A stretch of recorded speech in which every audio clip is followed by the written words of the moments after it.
Welcome to Inside Integration. My name is Chris. I am joined, as always, by my friend and partner Jason. What's up, everybody?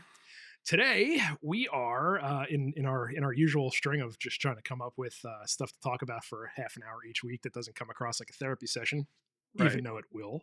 Even though we already have the therapy session prior to the recording, so That's usually how it uh, goes. that's Yes, usually how it goes. I'm glad we don't run any tape on some of those discussions because could be career suicide, could be personal, reputational suicide. Who knows, it's right? it's it's typically team call, build up the material for the Yeah, therapy session podcast yeah. editing.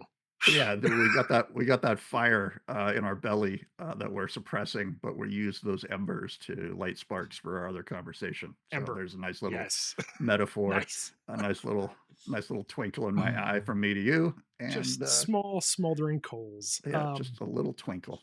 So what what we were talking about before the call during the therapy was the question of, would you pay for the system that you're selling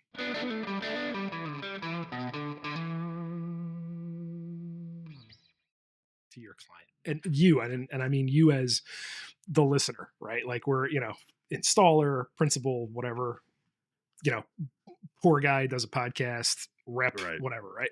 Like, would you actually, and have you thought about this, right? Like, have you thought about, hey, if I had the money, would I actually buy the things that I'm selling? Would I buy this package? Would I outfit my home with technology? Would because maybe that's maybe that's your thing is like, man, I deal with technology all day long and I don't want to deal with that at home. Right. So, everything is a Zenith Space Command and a stick to press the buttons or whatever. Like, Sure. hey, maybe that's your jam. Um, but yeah, I thought it was an interesting question. It was something that came up years and years ago, like a bunch of us sitting around on a job site, like during lunch or whatever. And I kind of remember going around a room, and it was pretty illuminating, right? There were definitely some things that were like, yeah, I would absolutely throw money into a balls out home theater, right? Or I do a lot of gaming, and I would totally make this the best network anybody's ever seen, fastest or whatever. So I'm curious on your thoughts. Yeah, I think there's definitely some different schools of thought there. You've got the maybe the integrator or the tech that's or the sales guy that's an enthusiast. So they're selling their dreams, right? Sure. Like I can't swing this, but since you don't know where the bar is set, I'm going to throw what my dream system at you. Hmm. And maybe you've sold your dream system several times and it's the best system ever. You got your little tweaks, Hmm. like, oh, well, we customized this thing because, the X room didn't have feature Y or, whatever the rationale is there. So, yeah, that value proposition for, your internal compass of morality, if such a thing exists, like you shouldn't be foisting things on people that you don't believe in or that you're not invested in. But uh, I think as any salesperson or any business organization, you got to be looking at those opportunities going, well, I mean, it may not be for me, but it's certainly a solution that I cater to or a solution that I offer. So, yeah, I've definitely done the litmus test The what personally. if, if I Yeah, hit the lottery. yeah, like what would I do? I mean, for me, I think I would fall into that, probably the tech enthusiast camp, Hmm. where I would want to have something that is usable, but is a kind of a statement, for lack of a better word. But me personally, as much as I love selling home theaters, I don't think a dedicated space in my home would be Hmm. applicable. Certainly not with kids and all that stuff, but Sure. the group space with the cooktop or the place to get beverages or refreshments where you can Mm. have a conversation with the drop down screen and then maybe more of a dedicated viewing or listening space adjacent to that, Hmm. with the gaming area, across the room from it. Now all of a sudden, now we're talking my language, right? Yeah, and I think I might be kind of with you on that a little bit. Like, dedicated theater is awesome, but I think more, just the way my family dynamic works, I think it's more of a, you're not going to get four people to sit in the same place for 2 hours and whatever, right? So you might be better off, at least in my case, yeah, building a room with a big display, but the creature comforts, right? It's gonna have beanbag chairs in it. It's gonna have probably a bar. It's gonna be a place where you can gather, but maybe not sit down and pay attention to one thing because Right. again, It's one of the cards in the deck, it's not the whole deck, right? Like, that's right? kind of, I think indicative of humankind at this point. Like, we're all affected by this 15-minute attention span deficit, and it's like, okay, where maybe at a slower paced era of our times, we'll just call it the '90s, Hmm. dedicated movie Right. room was like, heck yeah, I don't have to deal with sticky floors. I don't have to deal with crying babies. I can Sure. put a couple of rows of couches in this room and put a projector and a screen on the wall for, let's just call it $25,000 or less. Yep. Hey, like that's something that's in the wheelhouse. That's something that's in our budget. That's something that we'll make space for. Now those same people are maybe older, or that same family model looks completely different than it did because everybody's got a movie theater and a camera and a social media device in their pocket or Sure. in their hand at all times. So that, that dedicated space to immerse yourself in cinema maybe doesn't, maybe doesn't have the same weight as it used to have. I still love dedicated theaters. I still love that escapism and that isolation feel, but I don't know if that's an age, age targeted, or age associated thing. Like younger people, my kids are like, yeah, theater's cool, but I'd love to look at my phone the whole time. Sure. 100%. And I completely get that. And I think there's a maybe a this question is different for people with different personalities, right? Like I know quite a 100%. few people who are absolute cinemaphiles. Like they are, and we're talking people my age, not necessarily older, maybe not younger, but like people right around general mid 40 area, and Yep. they're cinemaphiles, right? Like they grew up going to the movies to go see Goonies and Ghostbusters and these kind of things, and this left an indelible mark on them where Oh, that experience is paramount, and it's highly sought after for them to to have that in their own home where they can go experience that anytime they want. They can always go downstairs and throw on The Godfather, or they can always go downstairs and throw on like Smoking a Bandit, or whatever that is, and that's you're talking their about my home theater experience. this I is this like is it. what I mean, right? Like here's your, it's a proposition of values and what people value. I think, I'm more of a person who there's certain movies that I absolutely love, and I will not turn them off if they're on TV in a hotel room or wherever. Like I will watch Goodfellas every single time, all the way through, quote the You entire and me thing, both. Yeah. right? And same idea. But at home, like I'm probably not going to go sit on my couch and queue up Goodfellas, or I'm probably not going to sit there and queue up, the Star Wars trilogy or the second trilogy or the prequel trilogy or any of those 9 movies, unless I'm trying to show my kids like, okay, this is what Star Wars is, Right. This like is why you should care about Lego Star Wars, because exactly. See, I was going to make that exact point because man, Lego Star Wars for these kids is like the biggest thing, is and they're like, everything. oh wait, there's actual movies. It's like, oh, Yeah. let me show you the world. Right. Right. Let me open up the kimono here a little bit and show you what you're in for here, buddy. It's a long Yeah. life. Yeah. Yeah. See this little guy? That's an Ewok. Right. And these were hated when this movie came out. Oh So God, the worst. let's get Jar Jar into this. Binks. Yeah, he took all the hits for the Ewoks. Absolutely. Absolutely. Like a Jar Jar Binks with arrows in his back. Yeah, Just it took. Yeah. Oh my God. Misa but shoot arrows in my back. okay, kids, let me tell you why that is offended. Right? Let me tell you why that's offensive. Let me tell you why these trade guys with Oh their man. accent is also offensive, right? Yeah. Oh boy. But I wouldn't like. I don't have the kind of personality that I'm going to sit down and watch this thing. Watch the same movie every Christmas, right? Like we watch It's a Wonderful Life, we watch White Christmas. That's kind of the extent of that sort of thing. But there are absolutely people I know who will 100% on a Saturday afternoon be like, I'm going to sit in front of this TV and I'm going to put on Wolf of Wall Street or whatever it is, and that's who they are. Yeah.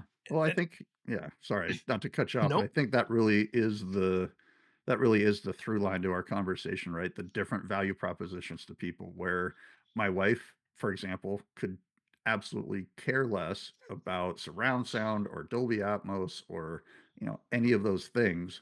But the lifestyle portion of what I do or what we represent in our career is absolutely 100% right up her alley. Sure. Oh, lighting design, oh, different colors in the home, oh, different, comfort levels, different experiences that I can have. I don't have to paint a wall. I don't have to do anything. All I have to do is, install these lights or control this thing in a different way or interact with that.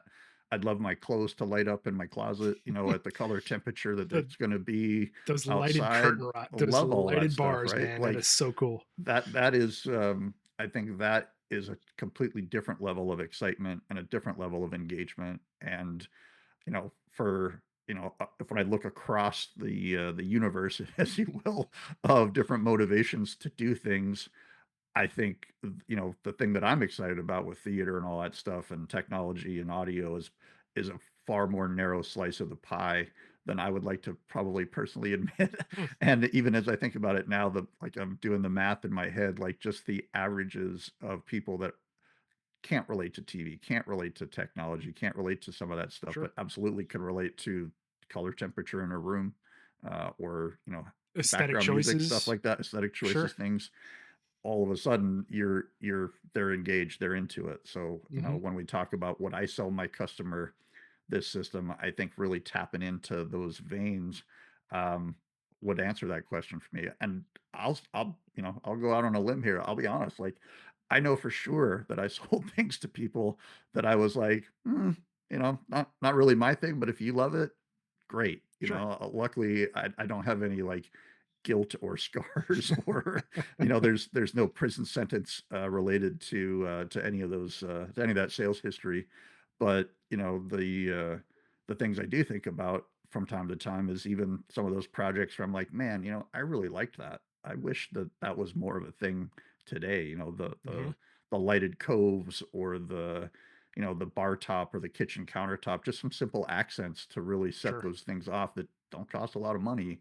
But Yep. is that like, oh, like Yeah. that's I would definitely I want that. I would sell the hell out of that. More on the design style than the Right. technology style, right? And I think I agree, and I think that's, we're kind of touching on, like, that's a little bit more of a way into a client, to really kind of endear yourself, right? Is you almost need to feel out.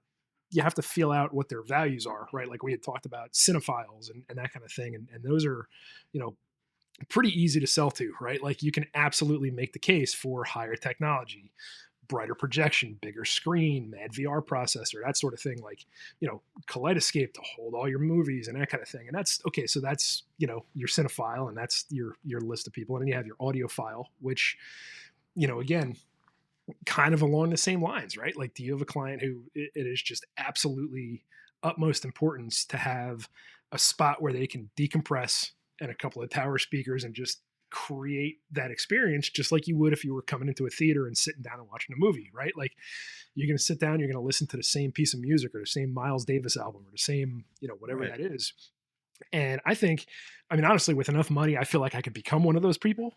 Sure. Like, Well, you know, you would imagine that if you have the disposable income that's associated with purchasing a system like that, chances are you've got lackeys and minions and people that are record generating, busters. yeah, Sure. they're generating revenue streams for you, or maybe you're just independently wealthy because you won a Right. lottery or something. Because then it's really Right. time to launch that money into the air because Set it aflame, baby. because it's all because it's all found money. It's funny you mentioned the guy that wants to escape into 2 channel world, and I'm reminded of a customer of mine where you kind of have to temper some of their wants, some of their needs, right? Like I had a customer that bought 4 of these big NHT towers so he could do the quad system that he had that in his car in like the late 70s, early 80s or something Okay. like that. Big dookie amplifiers and, calls me mad, like mad, mad. It's like, "Hey, when I turn this thing up, it's not loud enough." And I'm like, "I don't think that's the problem because Yeah. you've literally got How? like two How? I mean, you've got like 500 watts of speaker in a 14 by 20 living room, right? Like there's no way you can't hear Yeah. this thing. Mathematically impossible, Right. sir. So I book a time to go out with this guy and I bring my little RTA and turn the thing up all the way, and it's about 125 dB sustained in his living room. And for the uninitiated out there, Jet engine. 120 dB is a budget engine level, right? The fact that this system was completely undistorted was lost on the customer. Had no idea. He's like, "Well, I thought there'd be a point where I could turn it up where it would be too loud." And I'm like, "We're there. I We're see. we're here right now." And he's like, "What do you mean?" And I was like, "Okay, here's the scale. So right now we're at 125 dB sustained. Um, this is bad. This is not where you want to be." Oh, it's like, "I've been listening to Fleetwood Mac on the system for the last like 3 days since you installed it, As turned have all your the way neighbors. Your neighbors have also been down." enjoying So Fleetwood Mac. completely clear, completely undistorted, like basically hi-fi nirvana Wow. for the folks that use their ears as tools in their house or whatever, right? But, Sure. this line of thinking or this line of conversation just brought me back to like, yeah, there's things that customers want, but I think there's also a point where you might want to put the brakes on it. Because when Right. I told the guy, like, "Hey, you've actually done hearing damage, like you probably hurt yourself by listening to this and turn it down," and all of a sudden it's like, "Oh crap!" Like I didn't even know that I had something that was that cool, and I didn't even know that there was a possibility that this could hurt me. Well, So and that's an that's important thing too, is like setting those expectations of like, hey, here's the thing. Here's, giving them an A and B to compare. Sometimes that's the most important thing is like, okay, here's what this would sound like with, your JBL synthesis. This is what it would sound like with your wisdoms. That A and B to just kind of assure them that they're getting the right, best possible thing, right? When you need to almost set a baseline because if you're out there and you're comparing Sonus Faber and like you've got this, you've got wisdom, you've got true audio, you've got whatever, right? Like when everything is pretty similar, it's important to set that expectation and say, look, you're in rarefied air already. Okay, this is amazing performance. And yeah, I've had clients just like yours who they cranked that thing up looking for the point where it was going to distort so that they can say, okay, I've really pushed this thing to the max without without thinking twice.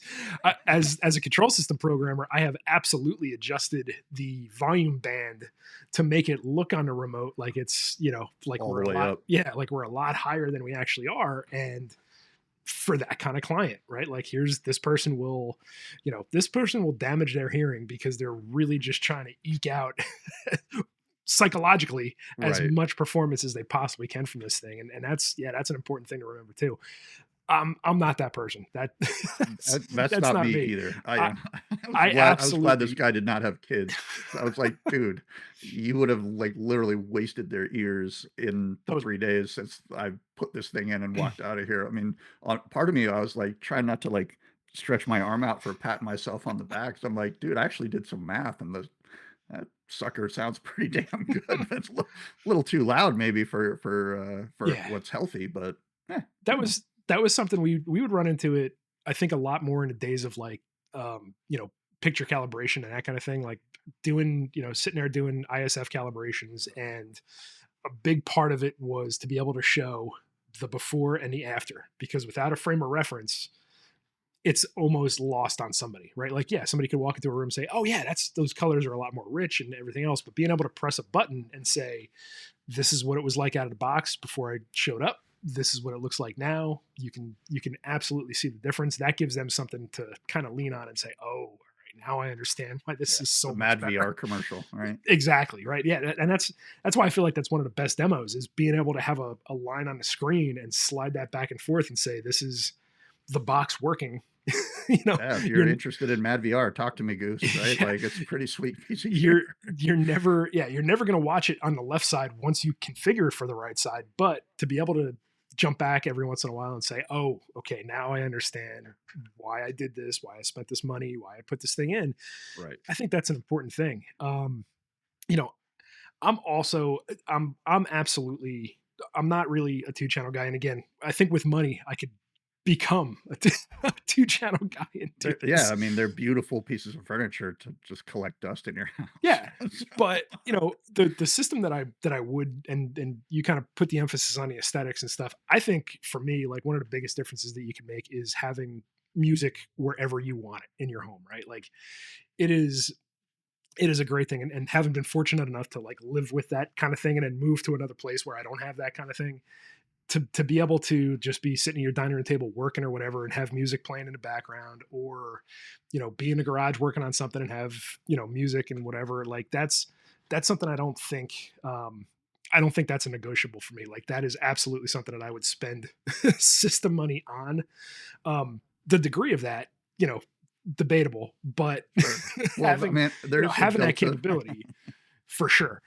Yeah, there's a delta between the $25 builder grade speakers in every room and something like Sonance, where I mean, Certainly. even their $300 pair of in ceilings is lights out, right? Like you're just like, holy crap! Oh, it gets better than that, Yeah, Like, uh, exactly. I know. Again, I think it just comes back to that value proposition. Where you at on the budget scale? Right. Yeah, you can accomplish similar things for much lower budget. Yeah, you Sure. could walk around with a Bluetooth speakers tied around your neck You like a could have your dum plane dum. you could have your phone playing music on speaker mode and just bring it with you for sure. But Mm. yeah, it's a whole There is different. sound. Yeah, there is sound out there. I wouldn't say it's good, but You're it's listening to there. music, right? But yeah, I like. I mean, I think I agree with you. If I was building a house from scratch, I would be leaning to those group areas, the congregation. So let's Hmm. put the prime system, let's put the main viewing thing in this area. And I agree that the sound in those key areas, bathroom for the morning, Sure. guest bathroom for some privacy and vanity, that kind of The stuff, right? sound in your master bath is it really, honest to God, just takes it to the next level, because that is still like, you can explain to somebody, having music in your master bedroom, having music in your kitchen, having music in your living room, that's fine. But to experience, like having music playing as you're getting ready, as you're taking a shower or whatever, like it really does elevate it to another level. And then having music in your like downstairs public powder room bathroom brings it to an entirely different level as you know 100%. you roll in there and it's like, oh wow, there's like some nice soothing spa music playing in here. It's a mind blower. It really Right. it's Well, like, it the blows one people away, dude. the one that I like too, that I think about, again, if we're fantasizing here about building, our dream system, I would have the walk-up music out Oh, in front of the house in the front yard. Now that is no a brainer. move, That's right? we're talking about like three different levels of Oh yeah. increasing awesomeness. And yes, master bath, powder room, and then walk up to the front of the house is, yeah, Yeah, buddy. like if you do a nice little lighting scheme in your front yard and then just, I mean, it doesn't have to play to the street, right? You can put it in the plant work and bright work and just have it playing across the grass if It's you're not doing supposed a to. It's only supposed to be audible from your yeah, pathway as you walk up, yeah. and it just sets the tone. It's so great. Holiday music. You got God Bless America playing on the 4th of July. You've Yeah, got like whatever it is. You got your Oscar music, you got your football music, like you name the tune, you yeah. name the season. I think it's just like you would never be out in the front yard like listening to music, but I No, think it's just such just a G move to have reinforcement. to have some music playing when your friends come over or people walk up like, oh shit, like we're in for something here. Yeah. I mean, And if it's not music, you can play like bird sounds, right? Like that's another that's another. oh, I know integrators who have done this, and it's a pretty amazing thing, I think that's especially, actually brilliant. you Like, know, there's the low key like G move. Like, oh, just a well, subtle it's just nature flex, right? sounds. Oh, you got a Karen across the street that hates music. Check this out, Karen. Boop. How about some how about You're some woodpeckers or some just the occasional whispered "fuck you." it's like what's that, Rick and Morty where it's like, loser.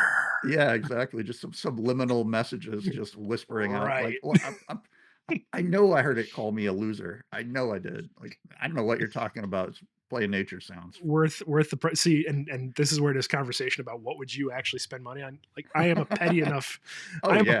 person to to do that, and play like seagull noises to annoy everybody in my neighborhood because I live at the beach, right? Like this would be absolutely something that I would do. You gotta play them at night though, so they're really going like, "What the hell is What going on?" There's a flock coyote sounds, I mean, there's a flock of Jonathan Livingston just flying around here.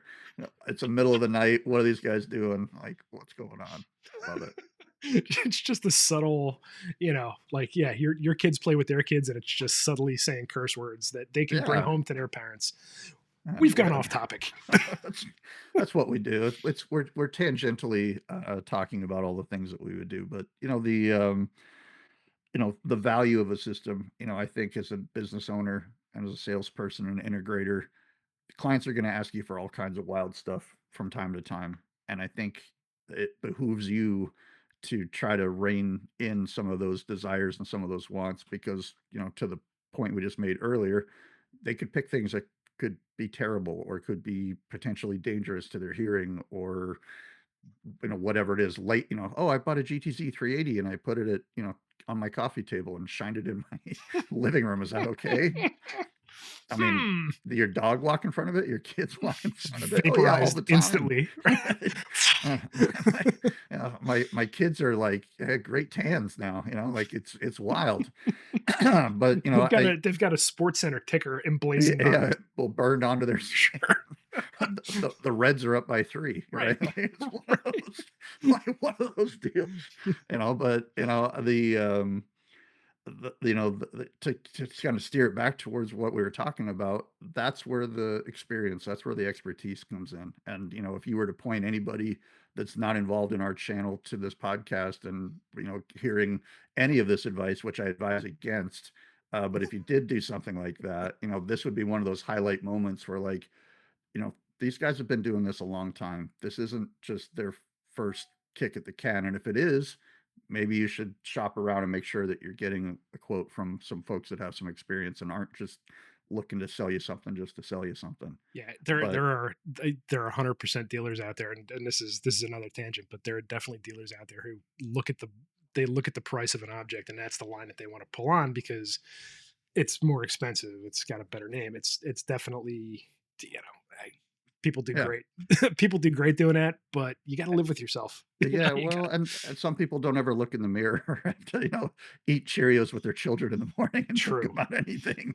But, the flip side of that is, I don't think it's any, groundbreaking advice here, but you shouldn't be selling things that you don't believe in. You shouldn't be just foisting things on people because they have the money for it.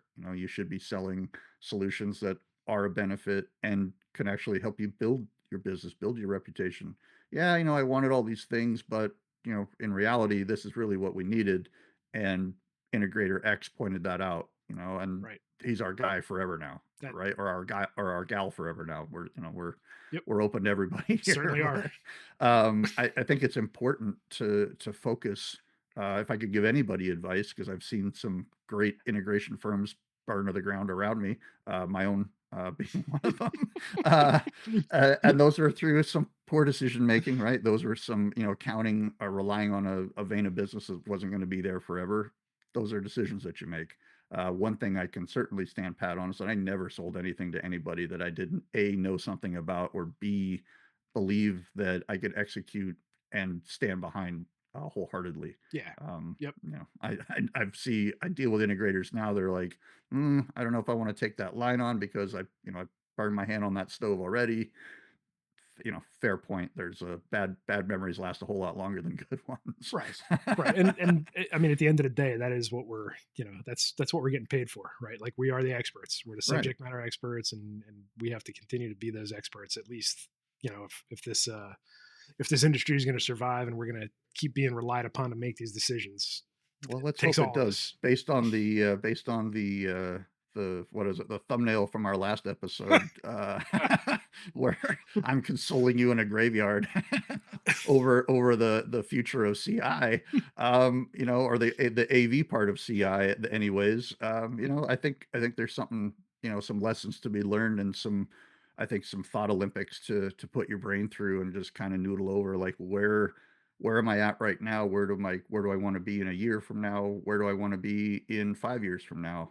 Obviously, political forces outside of that, you can't really factor those in or Sure. count on that, but you should be trying to make an educated guess based on what your core competencies are, where you want to point your business to. Hey, where's the next pile of money going to be at? And how well you are or how good you're at customer retention. We talk about this all the time. Hmm. So many integrators look at this as a job to job to job transaction, and there's no service, there's nothing behind that. Longevity is built on relationships and engagement with clients beyond the last day that you walked out of their house and programmed their remote, Philips Pronto drink. Uh, but if I could give anybody advice, that would be it. From my observations from the outside, anyway. Yeah, I got nothing to add to that. I think you summed it up pretty well. It takes all of us, but Right. let's It takes a village to raise a child. it does. It takes a village to raise an industry, a custom integration industry.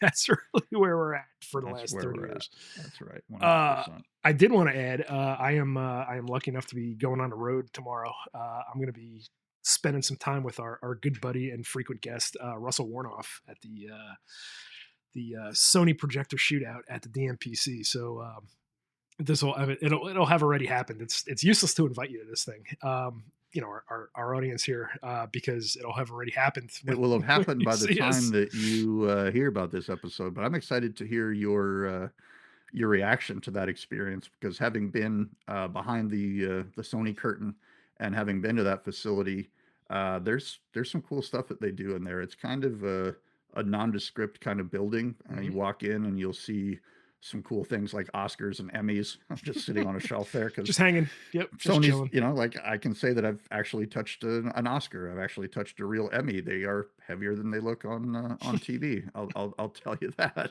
But there's some great people there, and that facility is really cool. I hope even in that neck of the woods, there's a bunch of other um, stuff. There's a bunch of other businesses Yeah, and cool things that are happening with Hollywood back there, Star Cars and a bunch of that stuff, and the original King Taco location. So if you are person who knows about LA cuisine and certainly the fast food side of things as I do, and I believe you do as well. I know you enjoy a Tommy's hamburger from time to time, the original, but original. the original Tommy's for sure.